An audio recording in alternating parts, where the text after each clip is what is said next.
channel Pristio, saya sekarang sudah sampai di salah satu rumah warga yang dimana menjadi tujuan saya akan datang dan memberi semangat mereka di dalam rangka bimbingan kerohanian. Saya berada di sebuah rumah yang jauh dari perkotaan.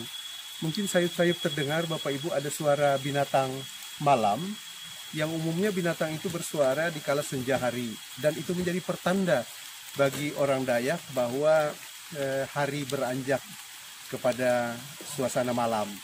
Dan itu dikenal dan dipahami oleh warga Dayak jauh sebelum ada jam sebagaimana yang kita miliki hari ini. Ketika binatang berbunyi seperti ini, itu pertanda hari sudah beranjak menjumpai kegelapan dan siang berganti malam. Saudaraku, saya akan menemui warga yang sudah menunggu saya dalam rangka saling memberi penguatan iman dan pengharapan. Saya sampaikan rumah ini sudah beberapa kali saya kunjungi, dan ini mungkin sekitar 2 km jaraknya baru ada rumah lagi. Dan saya yakin meskipun mereka berada jauh dari perkotaan, tapi kehidupan mereka pun dilewati dengan penuh sukacita. Mari pemirsa Pristio, kita akan masuk ke dalam dan kita menyaksikan kehidupan warga di sini, dan nanti mungkin ada semacam pembicaraan yang dilakukan, yaitu dalam rangka bertanya bagaimana selama ini keimanan mereka, apa yang mereka lakukan, sejauh mana pemahaman mereka tentang keselamatan ada dalam Yesus Kristus. Mari saudara, kita akan masuk ke dalam rumah.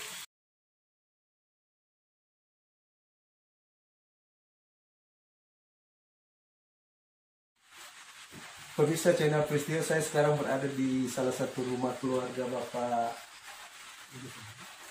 Bapak Tesa. Nah, Pak Tesa ini mungkin kalau rumahnya dari rumah pemukiman yang lain kurang lebih berjarak 2 km. Saya sebelumnya sudah datang juga ke tempat ini untuk menyemangati kehidupan keluarga agar terus bersandar dan berharapan kepada Tuhan. Nah, hari ini sehubungan dengan dianjurkan agar tidak melaksanakan ibadah dalam persekutuan, ibadah mandiri di rumah-rumah, saya ingin menyemangati keluarga Pak Tesa ini karena memang banyak juga kerinduan dan pemikiran mereka. Walaupun mereka beribadah secara mandiri, tapi menurut mereka tidaklah sepuas hati ketika beribadah dalam persekutuan. Dan saya memahami itu, dan kita semua pasti sepakat bahwa mengubah kebiasaan itu memang tidak mudah. Kebiasaan yang tadinya beribadah bersekutu, sekalipun mereka harus berjalan kurang lebih 2-5 km baru ketemu gereja, tapi mereka melaksanakannya dengan sukacita. Tapi belakangan ini sudah 2 minggu dan 3 minggu, bahkan minggu depan pun belum ada kepastian bahwa dianjurkan untuk mulai bersekutu beribadah di gereja. Sehingga karenanya saya datang untuk menyemangati dan menyampaikan doa kepada keluarga ini. Tapi sebelum itu saya ingin juga kita bersama-sama mendengar bagaimana pendapat atau pemikiran keluarga Pak Tesa ini ketika gereja menganjurkan mereka tidak beribadah ke rumah gereja, hanya beribadah secara mandiri di rumah.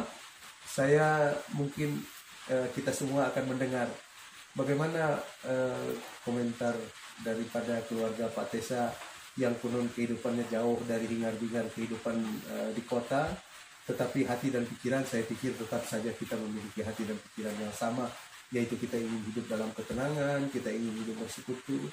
Nah, Pak Tesa, saya mau bertanya bagaimana yang dilakukan oleh keluarga kecil Bapak setiap hari. Apakah sudah mengawali hidup dengan berdoa? Sejauh mana perasaan Bapak, perjalanan kehidupan Bapak diberkati oleh Tuhan? Bagaimana keluarga kecil Bapak dengan Ibu? Apakah setiap hari ada melaksanakan semacam puji-pujian bagi Tuhan? Seberapa banyak Bapak berdoa kepada Tuhan sepanjang 24 jam? Kalau berkenan Ibu juga ada, Ibu bersama-sama. Pire kali menurut Pak Tesa era Anda tahu berdoa sama Tuhan, hidupkah nah ibadah keluarga era Ibu? Pernahkah Pak Tesa mengajak keluarga kecilnya berdoa bersama-sama, baik itu bangun tidur, mengawali aktivitas kehidupan, ataupun mengucap syukur ketika ada makanan tersedia dapat kita nikmati. Pak Tesa sedikit pemikiran. Pak Tesa tahu dalam kehidupan ini ada banyak orang yang kaya dan pilihan makanannya banyak sekali, boleh makan apa saja, tetapi dia tidak diberi berkat oleh Tuhan untuk menikmati. Meskipun dia banyak makanan, banyak kemampuannya membeli, menyediakan makanan yang lezat, tapi tidak boleh memakan. Dia tidak diberi berkat oleh Tuhan untuk menikmatinya. Kalau makan misalkan makanan enak, daging, dia hipertensi atau tekanan darah tinggi. Kalau dia makan makanan enak, nanti dia bisa serangan jantung. Larangan dari Tuhan luar biasa, tidak boleh makan. Tapi Bapak tentu saya yakin rindu menikmati makanan yang enak-enak. Dan sekalipun tidak mewah di restoran, tapi Bapak diberi berkat untuk menikmati, bisa membedakan rasa asin, rasa manis. Bapak tahu nggak, ketika orang kaya banyak duit, harta kedudukan, tapi dia tidak bisa membedakan mana asin, mana yang manis. Karena memang rasanya sudah mati. Bapak bisa bayangkan seperti itu nanti. Nah maka saya pikir tidak ada salah kita bersyukur. Meskipun dalam keterbatasan, tapi Bapak diberikan kemampuan berkat untuk menikmati. Oh, lahapnya makan pagi-pagi, nasi yang hangat, walau bersampuran di wadi dan rakanan, tapi tamam, tahu nama hampir ini. Nah, saya sekali lagi ingin bertanya kepada Bapak dan Ibu, sekali lagi, kapan terakhir Ibu dan Bapak ada berdoa bersama-sama, mengucap syukur karena Tuhan masih beri nafas? Bapak bisa bayangkan kalau misalkan bangun tidur tidak sehat dan sebagainya, biar banyak gelimang harta, tidak ada gunanya. Ya, tapi kita walaupun tinggal di desa, jauh dari hingar-bingar perkotaan, tapi diberi berkat oleh Tuhan, badan sehat, hubungan suami istri bagus, dan sebagainya. Nah, Pak Tesa berkenan kiranya sedikit memberi komentar. Bagaimana sekali lagi berkenaan dengan iman dan pengharapan kita, walau Bapak jauh, dan hari ini saya dan Bapak ini serta rombongan secara khusus mengunjungi Bapak dan Ibu, menyemangati agar Bapak hidup terus bertahan dalam keyakinan kepada Tuhan kita Yesus Kristus. Mungkin ada yang Bapak mau komentari, Pak? Dengan penuh sukacita disilakan Pak Tesa ataupun Ibu nanti boleh tambah-tambah. Nah, silakan bahasa Indonesia iyo, bahasa Lamongan tahu, terserah. Bahasa Lamongan lebih main. Namun ya udah cukup. Ya terserah Bapak. Ya. Bahasa Mayan. Ya, bahasa Mayan iyo. Ya, terima kasih. Jom dia tuh. Pertama atas ini yang hati hubungan dengan dari sebuah negeri ini memang nggak termampang ya kan. Tapi setelah di Bapak tidak sekali, itu kunopo akhirnya menilai biru untuk mendekatkan diri dengan Tuhan. Nah jadi awal keluarga kami, sesudah kepala keluarga, kami memang dalam keadaan tawahan terlalu kali saat ini mengucap syukur atas iman berkat karena nikmat segala pertama lalu mulai kayak iman lalu dia mulai kayak jalan iman dan kemudian baru kita memulai pekerjaan. Itu bisa lakukan ya kami walaupun istilah di ruang tempat berkumpul-kumpul ini abang keluarga yang abang perlu untuk tetap karena ini mensyukuri di sana juga tadi. Jadi sepertama hawa istilah ini kaligabiat abang pekerjaan lakuna na lupok dari Tuhan, lakuna ayun dari Tuhan terjadi walaupun semua mungkin, tapi ini oleh harapan kami karena ini sebuah keluarga ko karena ini atas Indonesia ayun dari Tuhan dengan kami selalu mensyukuri walaupun itu memang kalau itu mutit uang usaha istilah berlimpah ruah dan pada yang kasih dengan itu ternak dan lain sebagainya, kami telah bersyukur bahwa Indonesia memelihara kami dan sebelum kami dengan hasil karena ini walaupun uang kena. Ya. Dan kemudian saya paling bersyukur dari aku adalah awal keluargaku awal istilahnya hampir 13 tahun karena Miro membangun keluarga dengan salah satunya mahi kira kami dua peradaban itu mahi sak karena ini tahu karena cekcok dan sebagainya sampai karena ini mensyukuri keluarga Ero dan ialah ini kesal pada hanya karena ini bersyukur bahwa karena walaupun penghasilan dengan si memutih tapi tetap karena ini Ero berkat orang dari Tuhan dan pada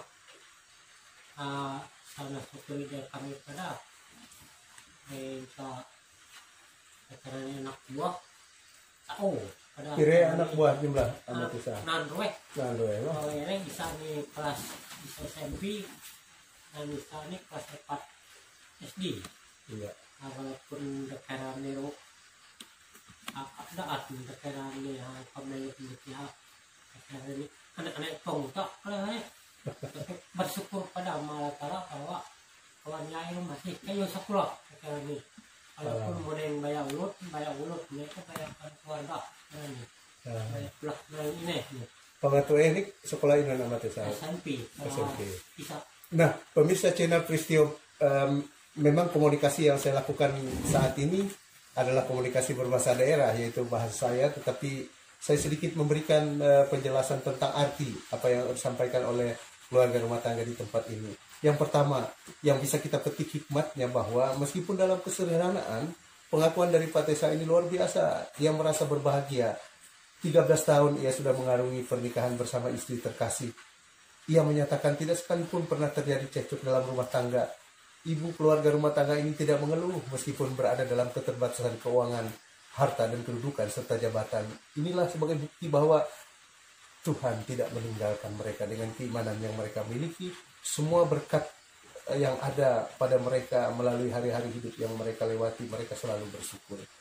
Nah, untuk istri terkasih ini Tesa, anak tama ini Tesa, tama bebutit kira-kira Indonesia. Saudaraku, memang kebahagiaan itu tidak selalu diukur dengan materi, harta dan kedudukan, walaupun kebanyakan memang identik. Ketika kita memiliki harta, kedudukan dan jabatan, itu adalah salah satu sarana untuk mencapai kebahagiaan. Tetapi pengalaman saya pergi ke berbagai tempat, tidak ada negara yang tidak saya kunjungi. Saya berjumpa banyak suku bangsa. Ternyata kesimpulan saya sekali lagi tidak kemudian sebuah jaminan ketika kita memiliki harta, kedudukan dan jabatan lalu memperoleh kebahagiaan.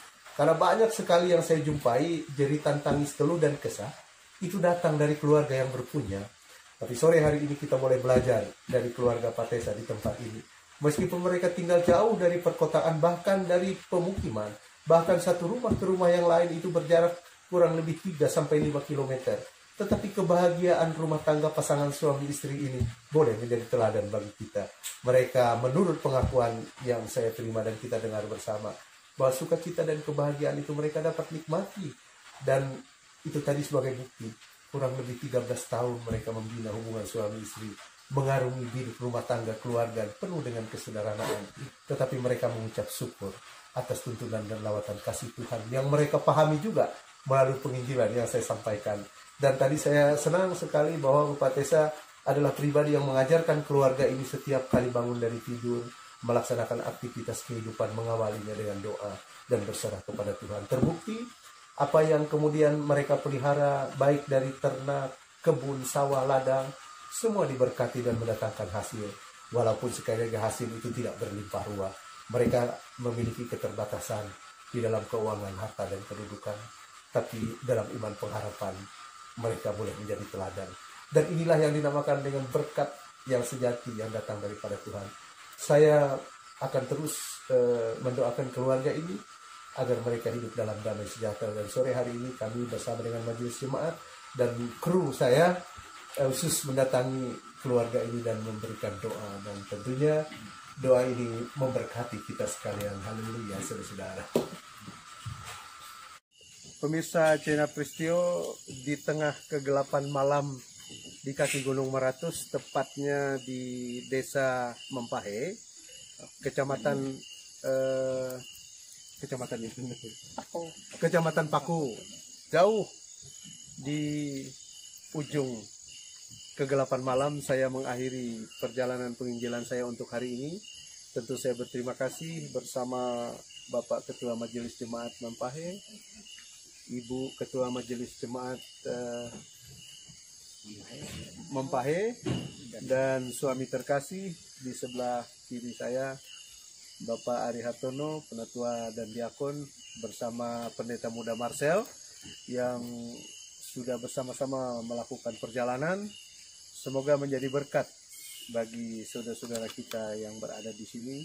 Sekali lagi Bapak Ibu bisa mendengar suara binatang malam yang tentunya menghantar menuju hari esok akan lebih ceria dan penuh sukacita untuk kita lewati. Dan kita doakan bersama-sama wabah COVID-19 atau yang dikenal dengan virus corona ini cepat berlalu, sehingga kita boleh menjalani aktivitas kehidupan dengan penuh sukacita dan seperti biasa. Terpujilah nama Tuhan. Haleluya.